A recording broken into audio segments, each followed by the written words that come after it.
आदाब दोस्तों, कर्नाटक की 224 विधानसभा सीटों पर वोटों की गिनती जारी है, लेकिन फाइनल नतीजे आने से पहले ही बीजेपी के नेताओं ने अपनी हार स्वीकार कर ली है। और हार को स्वीकार करते हुए यहां पर ऑपरेशन लोटस को लेकर के एक बीजेपी के नेता ने बड़ा बयान दिया है। ये बयान हम आगे आपको सुनाएंगे, जिसको सुन करके आप चौंक जाएंगे। बीजेपी अगर इस चुनाव में फुल बहुमत के लिए जितनी सीटें हासिल करनी होती है वो सीटें नहीं पाती है तो अपना ऑपरेशन शुरू करेगी। ये बीजेपी के नेता ने बड़ा बयान दिया है, आगे आपको सुनाएंगे। साथ ही साथ दो और बड़ी खबरें आपके सामने रखेंगे। दूसरी बड़ी खबर, राहुल गांधी को सजा सुनाने वाले जज के प्रमोशन के खिलाफ सुप्रीम कोर्ट ने बड़ा फैसला दिया है। क्या है इसकी भी जानकारी आपको देंगे। तीसरी बड़ी खबर है दोस्तों, मुसलमानों के खिलाफ एक बार फिर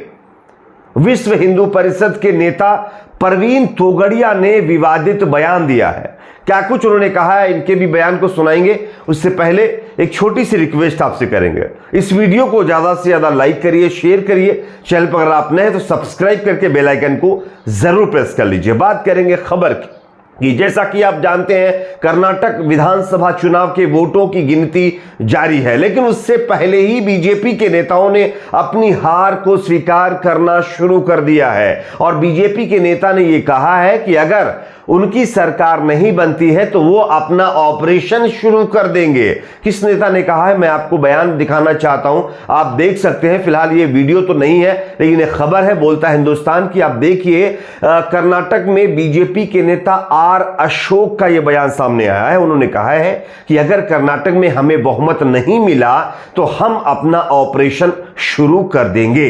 यानी कि बीजेपी के नेता खुलेआम ये धमकी दे रहे हैं कि वो अगर चुनाव नहीं जीतते हैं तो अपने ऑपरेशन की शुरुआत करेंगे। और इस बीजेपी के नेता के बयान से यह स्पष्ट है कि अगर बीजेपी को बहुमत नहीं मिलता है तो बीजेपी हॉर्स ट्रेडिंग करने वाली है। यह इशारा वो दे रहे हैं। अब देखना यह होगा कि इस पर तमाम और पार्टियां किस तरह से रिएक्शन देती हैं और चुनाव आयोग इस पर क्या करता है। यह बहुत ही ज्यादा मतलब जो है ऐसा बयान है जो कर्नाटक की राजनीति में उथल पुथल लाने वाला है। आप जानते होंगे इससे पहले भी बीजेपी की तरफ से जब पिछला चुनाव मतलब नहीं जीत पाया गया, बहुमत तक वो नहीं पहुंच पाई, तब उसने जेडीएस और कांग्रेस पार्टी के विधायकों को मतलब जो खरीदा, ऐसा आरोप लगाया जाता है। और उसके बाद महाराष्ट्र उनको पहुंचा दिया, उसके बाद उनसे रिजाइन करवा दिया और अपनी सरकार बना ली। कुछ इसी तरह से यहां पर भी बीजेपी नेताओं के इस बयान से यह समझ में आता है कि प्लानिंग चल रही है।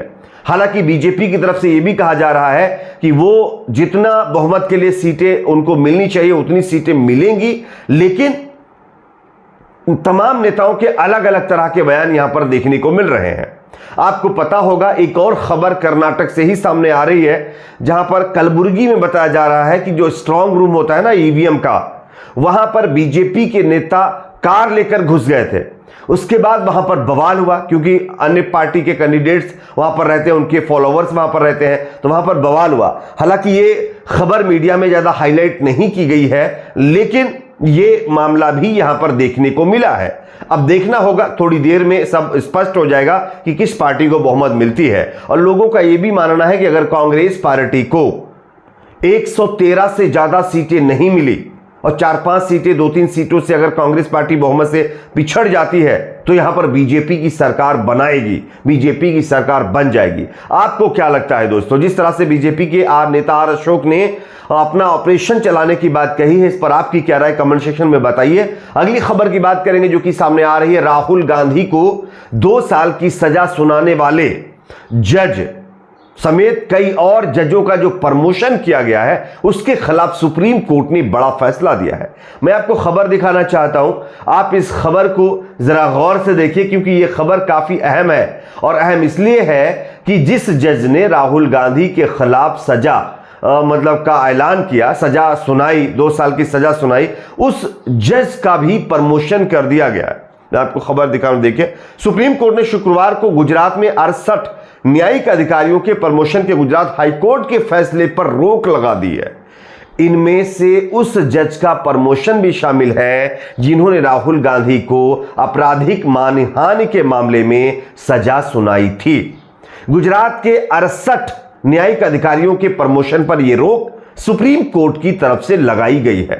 सुप्रीम कोर्ट ने शुक्रवार को बड़ा फैसला लेते हुए गुजरात के 68 न्यायिक अधिकारियों को जिला जज के तौर पर प्रमोशन की सिफारिश और उसके आधार पर जारी नोटिफिकेशन पर रोक लगा दी है। सुप्रीम कोर्ट ने कहा है कि गुजरात हाईकोर्ट की ओर से यह सिफारिश और उसके बाद राज्य सरकार की ओर से उसको लेकर जारी नोटिफिकेशन गैर कानूनी है और सुप्रीम कोर्ट के फैसलों का उल्लंघन है।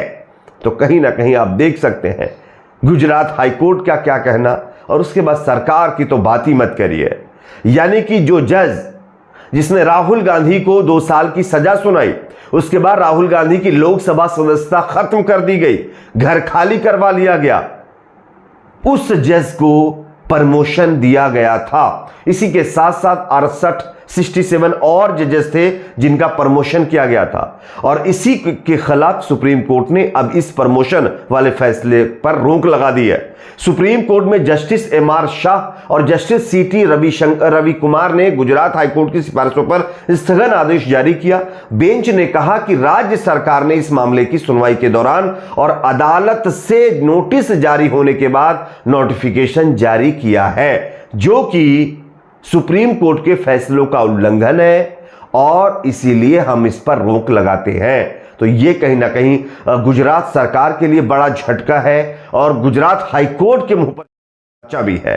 आपकी अपनी इस पर भी क्या राय जरूर बताइए। अगली खबर की बात करेंगे जो कि सामने आ रही है। विश्व हिंदू परिषद के नेता प्रवीण तोगड़िया ने मुसलमानों को लेकर के एक बार फिर जहर उगला है। आप इस खबर को देखिए। मध्य प्रदेश में गुरुवार की रात देर राष्ट्रीय बजरंग दल के प्रमुख प्रवीण तोगड़िया पहुंचे। यहां पहुंचने पर राष्ट्रीय बजरंग दल के कार्यकर्ताओं ने उनका जमकर स्वागत किया। इस दौरान प्रवीण तोगड़िया देश के अल्पसंख्यक समुदाय को लेकर विवादित बयान उन्होंने दिया। उन्होंने कहा है कि देश में बढ़ती आबादी को लेकर के मुसलमानों को जिम्मेदार ठहराया जाए। यानी कि प्रवीण तोगड़िया के मुताबिक देश में जो आज़ादी बढ़ रही है ना, आबादी जो बढ़ रही है ना, उसका जिम्मेदार मुसलमान है। इसी के साथ साथ मुसलमानों का इसका जिम्मेदार ठहराते हुए कहा, हम भारत के मुसलमानों की जनसंख्या बढ़ने नहीं देंगे। प्रवीण तोगड़िया ने कहा कि देश में जनसंख्या नियंत्रण कानून बनने के बाद 2 से ज्यादा बच्चे पैदा करने वाले मुसलमानों को सरकारी राशन, सरकारी स्कूल में मुफ्त शिक्षा और हॉस्पिटल में मुफ्त सेवा, बैंक से लोन, सरकारी नौकरी नहीं मिलेगी। अब प्रवीण तोगड़िया के दिमाग में गोबर भरा हुआ है, क्योंकि उसको यह भी पता होना चाहिए सिर्फ मुसलमानों के 2 से ज्यादा बच्चे नहीं है, बल्कि हिंदुओं के भी और सिखों के भी 2 से ज्यादा बच्चे हैं। उनका क्या, यहां पर उनका नाम इसने नहीं लिया है। इसको सिर्फ मुसलमानों के 2 से ज्यादा बच्चे नजर आ रहे हैं। आपकी अपनी क्या राय जरूर बताइए। वीडियो को लाइक शेयर, सब्सक्राइब जरूर।